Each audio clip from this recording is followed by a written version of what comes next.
नितीश राणे असं स्पष्ट म्हणतायत की विकास निधीला भाजपच्या कार्यकर्त्यावरती अन्याय झाला म्हणून स्वतः मुख्यमंत्र्यांनी स्थगिती दिली।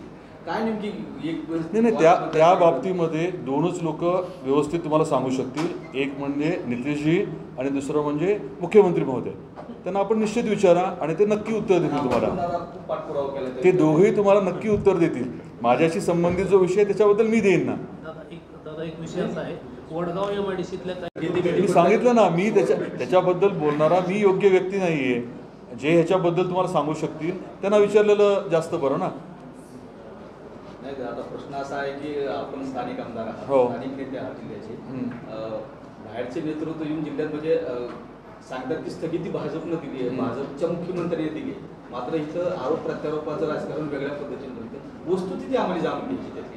वस्तुस्थिती जी आहे ना, मी तुम्हाला परत एक्सप्लेन केलं। जे बोललेत तेच तुम्हाला सांगू शकतील ना। मला वाटलं तर मी स्पष्ट तुम्हाला सांगेन ना। आणि परत मी रिमाइंड करतो तुम्हाला की आजची प्रेस जी आहे ती एक अतिशय गंभीर आणि अतिशय महत्त्वाच्या विषयाची आहे। त्यामुळे हे बाकीचे मुद्दे घेऊन एक गोष्ट मी सांगू शकतो की 2024-25चा निधी आणि 25-26चा निधी हा कुठे काही कमी होणार नाही, कुठे काही लॅप्स होणार नाही आणि योग्य पद्धतीने तो खर्च होईल, जनतेच्या हिताच्या अनुषंगाने खर्च होईल। याबद्दल कोणी कॉम्प्रोमाइज करणार नाही।